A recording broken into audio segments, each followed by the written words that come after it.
我是金慧，我目前还在武汉汉口这个疫区。我向大家汇报一下，目前我们整个湖北甚至全国的疫情情况。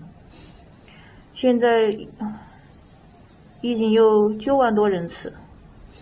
这个病毒的传染几率是多少呢？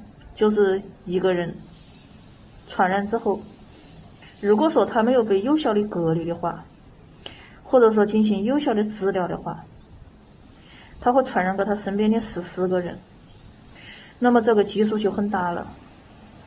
现在正值春节假期之际，天南地北的亲戚朋友、子女都往家里赶，都是为了合家团圆，在一起吃一顿团年饭。